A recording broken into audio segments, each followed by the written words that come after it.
Praise lord. ఈరోజు నేను మీతో మాట చెప్పాలనుకుంటున్నాను.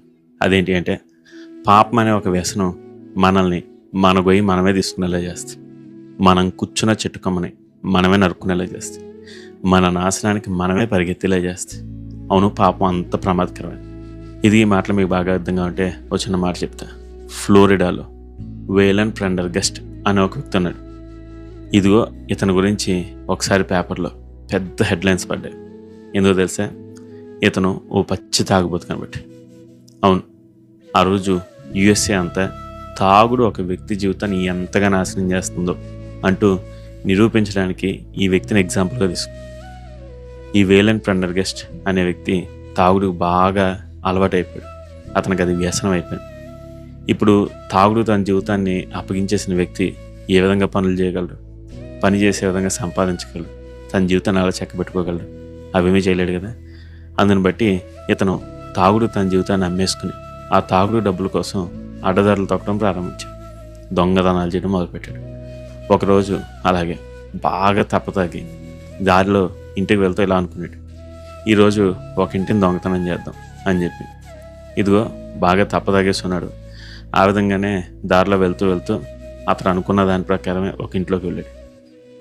ఇంటి తలుపుని జాగ్రత్తగా తీసుకుని లోపలికి వెళ్ళి ఆ లోపల ఉన్న మంచి మంచి సామాగ్రి అంతటిని జాగ్రత్తగా ఒక మూటలో పెట్టి ఆ మూట నెమ్మదిగా బయటకు తీసుకొచ్చి బయట పెట్టాడు. అయితే బయటకు వచ్చేసి దీనికి ఒక చిన్న బుద్ధి పుట్టింది. అదేంటి అంటే, ఒకవేళ నేను ఈ ఇంటిని దొబ్బేశాను కదా, ఈ ఇంట్లో ఉన్న వాటిని అన్నింటిని దొంగలించాను కదా, ఆ మార్క్స్ ఉండిపోతే ఏం చేయాలి? నేనేమన్నా సాక్ష్యాలు రాస్తే ఏమవుద్ది?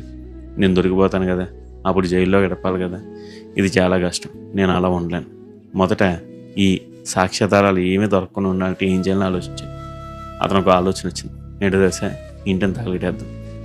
ఈ ఇంటిని తగలబెట్టేస్తే దీంట్లో ఒక్క సాక్ష్యాధారం కూడా ఉంది కదా, సో దాన్ని బట్టి నన్ను ఎవరు పట్టుకోలేరు, వీటిని అన్నింటినీ అమ్మేసుకుని బాగా జీవించవచ్చు అనుకుని ఓ మంచి ప్లాన్ వేసి ఆ పెట్రోల్ తెచ్చి ఇంటి నిండా పోసేసి ఇంటిని తగలబెట్టేశాడు. తగలబెట్టేసిన తర్వాత తన మూట తీసుకుని మరలా తన ఇంటికి ప్రయాణమయ్యాడు. కొద్దిసేపటికే తిరిగి తన ఇంటి దగ్గరికి వచ్చాడు. ఇంటి దగ్గరికి వచ్చేసరికి తన ఇంటి చుట్టూ జనాలు మూగున్నారు. కొన్ని ఫైర్ ఇంజన్స్ ఉంటాయి కదా, అవి వచ్చి నిప్పులు నాపుతూ ఉన్నాయి.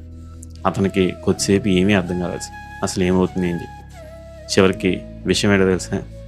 అతను బాగా తాగేసి ఉండి ఎవరిది ఇల్లు దొంగతనం చేద్దాం అనుకుని తన ఇంటికి వచ్చి తన ఇల్లునే దోచుకున్నాడు. తిరిగి తన ఇంట్లోనే దోచుకుని తలింటిని తగలబెట్టుకుని బయటికి వెళ్ళి చుట్టూ తిరిగి మళ్ళీ తన ఇంటికి వచ్చేసరికి తగలబడిపోయిన ఇల్లు తన ముందు నిలబడ్డది. ఏం చేయాలో తెలియదు, ఎలా పారిపోవాలో తెలియలేదు. తన పోయి తానే తీసుకున్నాడు.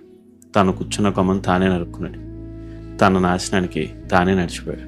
ఇదిగో అతని ఫోటోని పెద్దగా వేస్తూ అమెరికన్ న్యూస్ పేపర్లన్నీ తాగుడు యవ్వనస్తుల జీవితాన్ని ఎలా నాశనం చేస్తుందో ఆ రోజు ఆర్టికల్ రాశారు.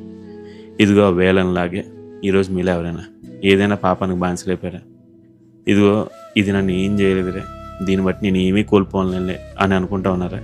అయితే జ్ఞాపకం పెట్టుకోండి, ఏదో రోజు అది మిమ్మల్ని నాశనం చేస్తుంది. అది మిమ్మల్ని నాశనం చేసేలోపే మీరే గుర్తించండి, మీరే బయటికి రండి, మీరే దేవుని సహాయం అడగండి. దేవా, నాకు సహాయం చేయనని విడిపించండి. ఆయన విడిపిస్తాడు, ఆయన కడతాడు. అంత మాత్రమే కాదు, ఆయన మిమ్మల్ని ఆశీర్వదించి అనేకులకు ఆశీర్వాదకరంగా వస్తాడు. మరి ఎందుకు ఈ రోజు అలా చేయకూడదు? ఆలోచించండి. God bless you. Have a blessed day.